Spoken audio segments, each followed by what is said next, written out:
9:07 de la tarde, amigos, tengan muy buenas tardes, valga la redundancia. Les saluda Sara Abu Sabay, como siempre muy contenta de poder acompañarlos en esta hora de programa para hablar de temas que les interesan, pero sobre todo que les afecta y que aquí, gracias a nuestros invitados, podemos tener la oportunidad de poder despejar las dudas, aprender del tema y sobre todo que ustedes puedan aplicarlo en su día a día.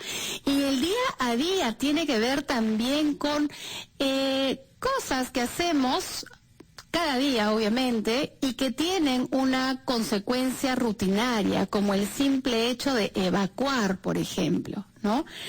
Ahora, ¿cuándo es normal evacuar? ¿Qué cantidad es normal evacuar?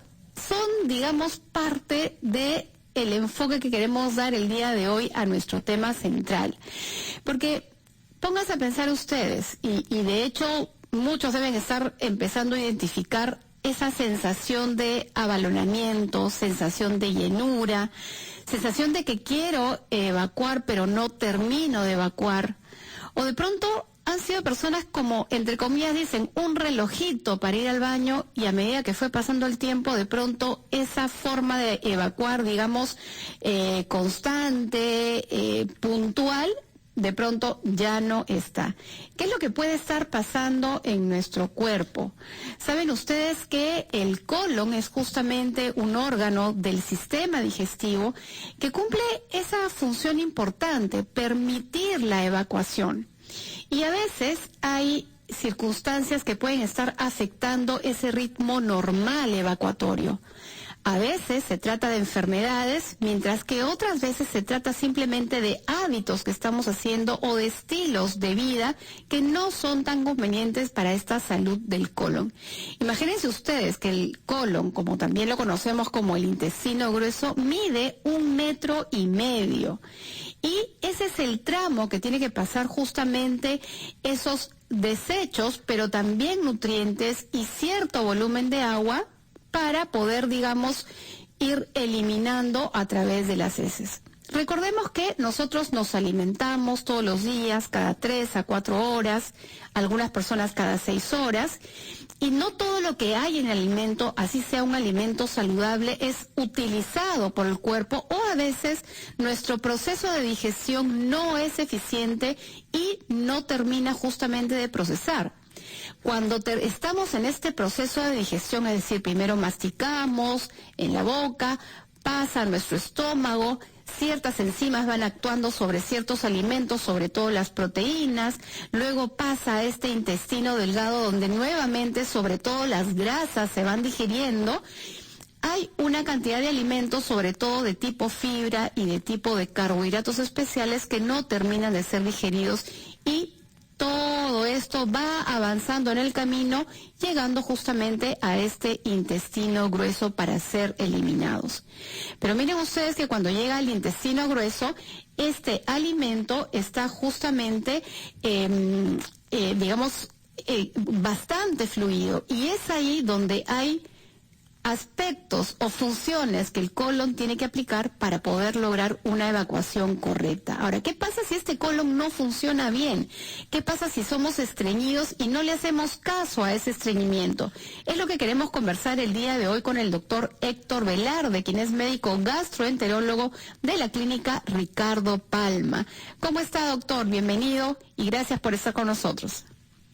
¿Qué tal, Sara? Muy buenas tardes y muy agradecido por la oportunidad de poder conversar sobre un tema muy interesante, muy vigente, muy de todos y cada uno de nosotros, porque ¿quién de nosotros va a tener episodios de alteración de ritmo evacuatorio, como es el caso en el que vamos a conversar hoy?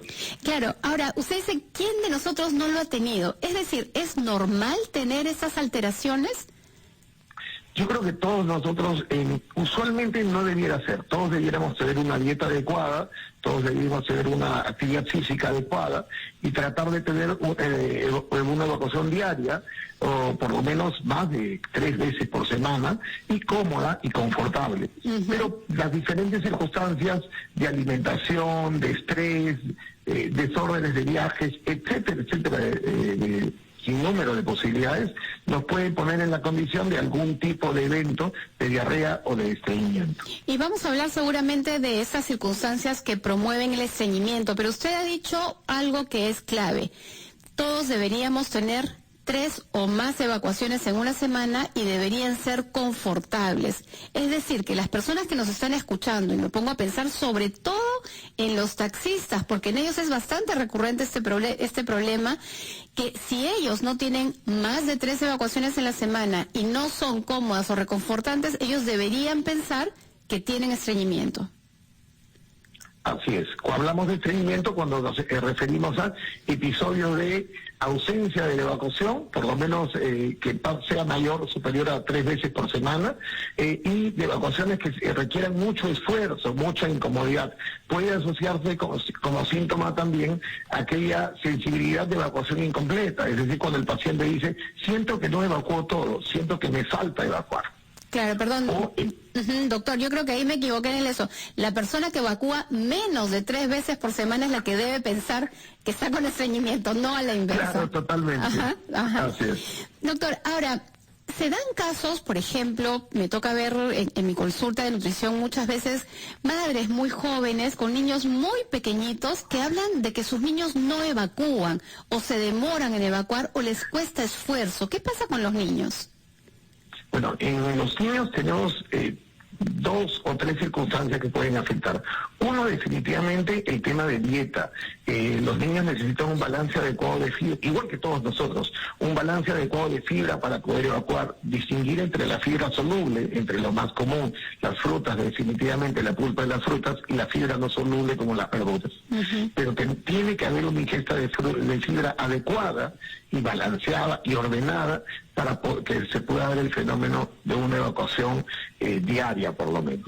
Segundo, y algo que sí ocurre en los niños es el tema de comodidad para evacuar. Y cuando hablo de comodidad no solamente hablo de que la evacuación sea confortable para él, sino que el ambiente dentro de donde se gestiona la evacuación debe ser cómodo para el niño. Muchas veces a los niños los apuran para ir al baño, muchas veces ocurre que hay alguna circunstancia adversa dentro de la casa, discusiones, bullas, incomodidad, presión, y el niño termina inhibiendo el reflejo evacuatorio, y eso influye mucho, porque eso va a desarrollar y lo condiciona a diferentes otras patologías, como una fisura, por ejemplo, por el esfuerzo que va a tener.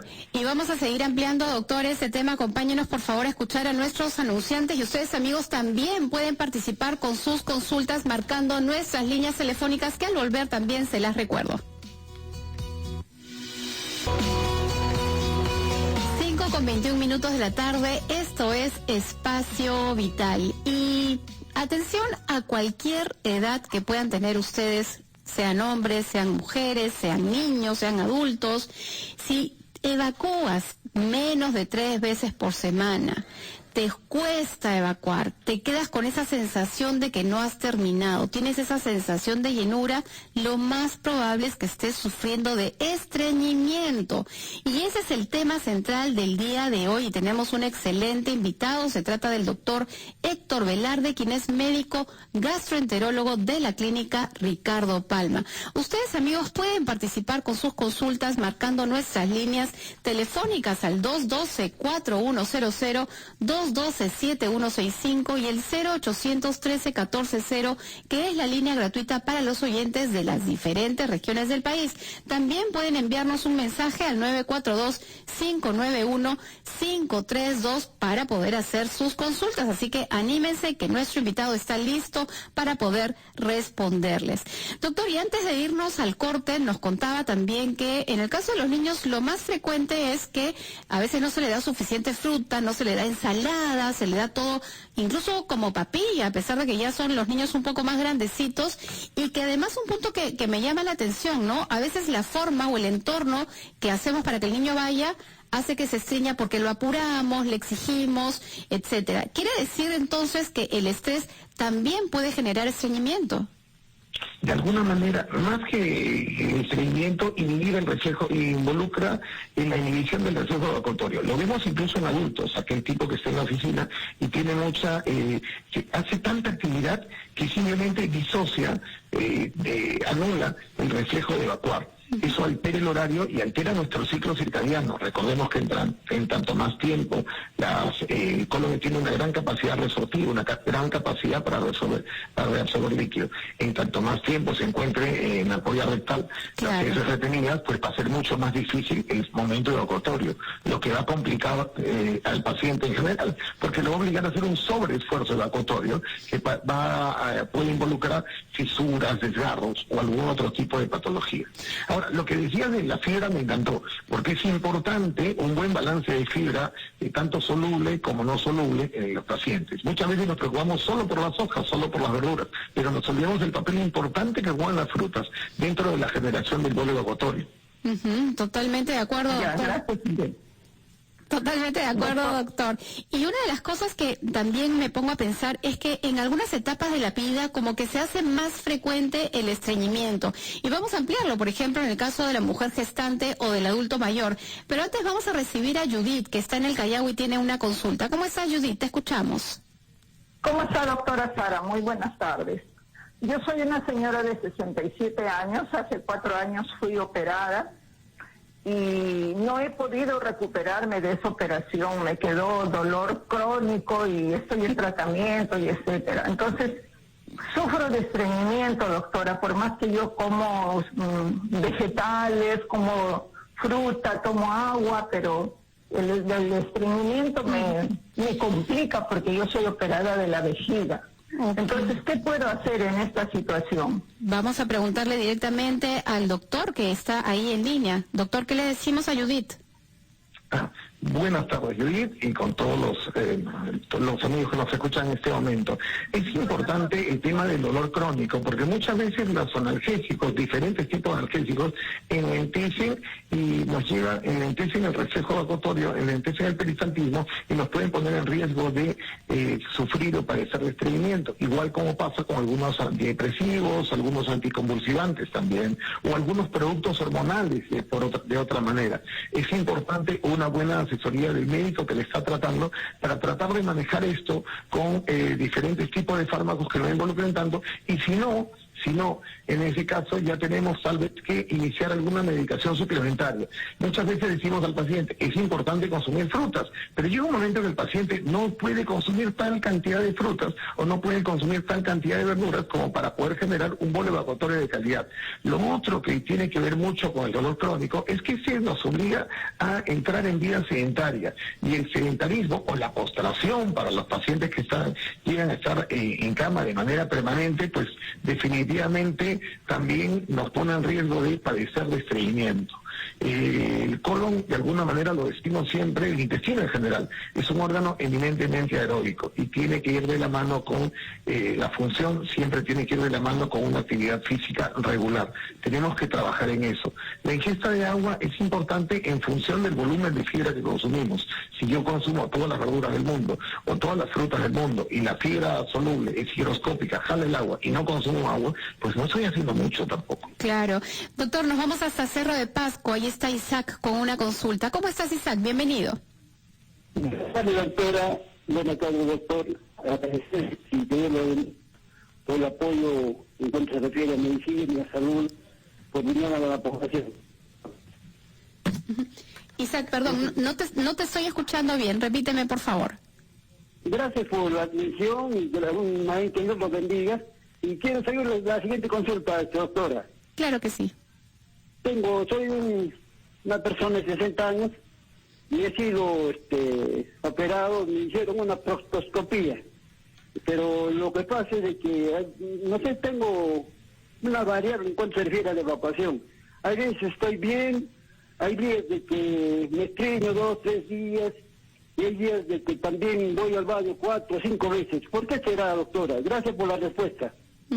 Isaac, un poquito de paciencia, por favor, te pido que te quedes con nosotros porque vamos a escuchar los titulares y, doctor, ¿qué le parece? Regresando a los titulares le respondemos a Isaac.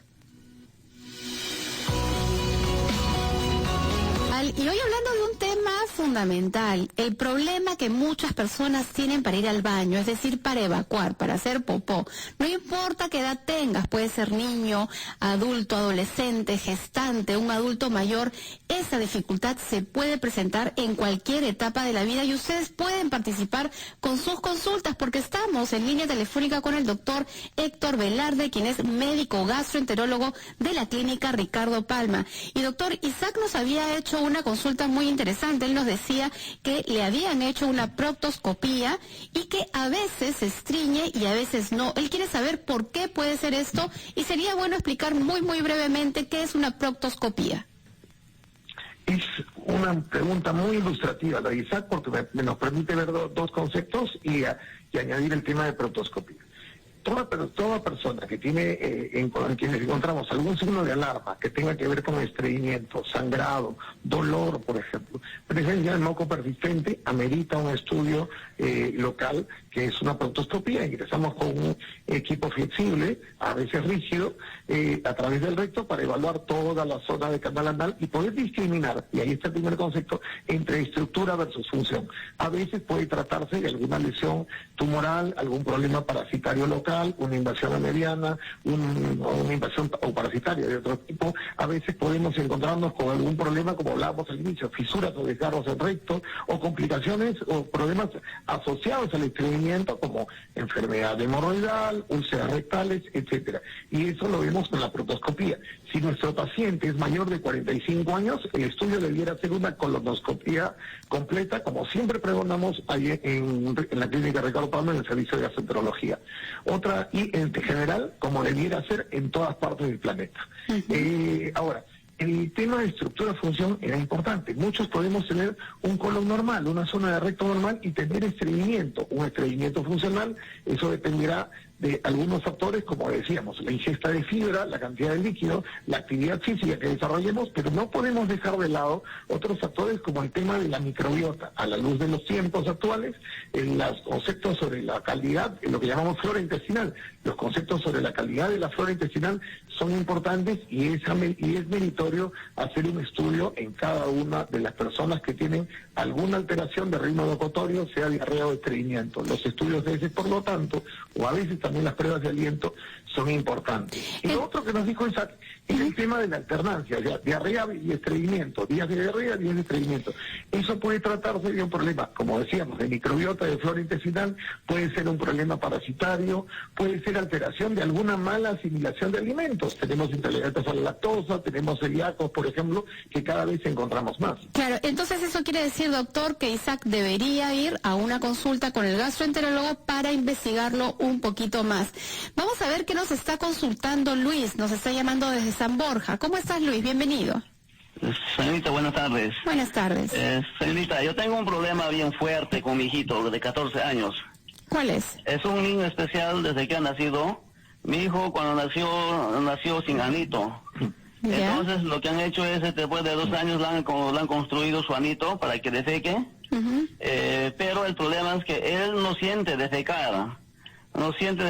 Entonces nosotros todo el tiempo, ahora que tiene 14 años, todos los días, señorita, tenemos que comprar Evacol, y eso cuesta 40 soles cada Evacol para cada evacuar. Y entonces nosotros hemos buscado médicos para que pueda dar una solución, pero dice que eso no así va a quedar y no dice que hay esperanza de que pueda haber solución. Luis, perdón que te interrumpa. Cuando tú dices que tu niño no siente el evacuar, ¿quiere decir que más bien le cuesta evacuar? O sea, es estreñido, no siente las ganas de evacuar. Sí, señorita, y él cuando come, se hincha su barriga, claro, da salpullidos. Y entonces hasta le agarra fiebre. Ahorita, por ejemplo, viajó con su mamá allá a provincia y ahorita, por ejemplo, allá no hay Evacol cuando está buscando ahorita su mamá y no hay, está en la posta, ¿no? Claro. Ese problema tenemos todo el tiempo, señorita. Yo no sé si hay una solución para que él pueda Claro sentir... que sí. Luis, gracias por llamarnos, bien importante esa pregunta. Doctor, mire el punto de incomodidad y de preocupación y desesperación que puede llegar una persona por no poder regular esta evacuación.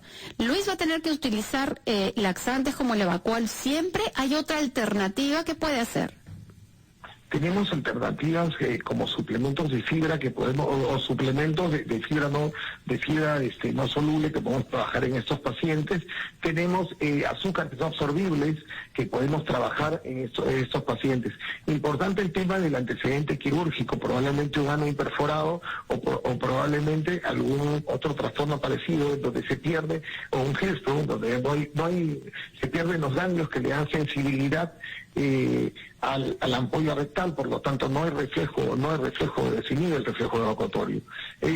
Amerita un estudio integral definitivamente, diferentes tipos, ¿no? Doctor, muy brevemente, algo que nos ha dicho Luis, su hijo tiene 14 años y es un niño especial, y me pongo a pensar en todos los niños que tienen, por ejemplo, un trastorno del espectro autista, que en ellos también es bastante frecuente tener problemas de estreñimiento. Y díganos brevemente y con una recomendación, por favor, doctor, ¿qué diría para este grupo de personas? Una preocupación en los niños con trastorno del espectro autista está vinculado a intestino permeable. El concepto de microbiota es importante. Hay que vigilar y supervisar una microbiota, una flora intestinal adecuada en estos chicos, hacer los estudios pertinentes para que puedan desarrollar un tránsito intestinal adecuado. Se ha visto incluso que muchos de ellos mejoran la conducta iterativa mientras se mantenga el balance de un estudio de flora intestinal, un estudio de microbiota adecuado. Es importante también el tema de lo que decíamos al inicio, el tema de la experiencia de evacuación en los chicos. Si hay una experiencia negativa en el entorno con respecto al tema de la evacuación, mucha presión, etcétera, los chicos van a inhibir el reflejo evacuatorio. Y el otro tema tiene que ver con el balance de fibra y una nutrición saludable, adecuada, ordenada y a tiempo. Que además, las circunstancias.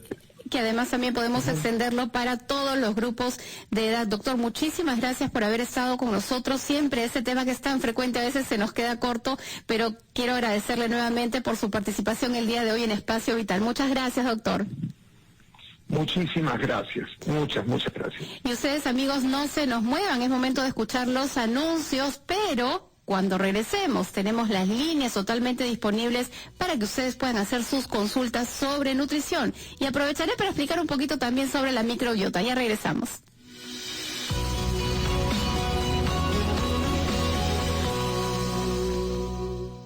Caja Huancayo, la caja del Perú, te da la hora. 5:46.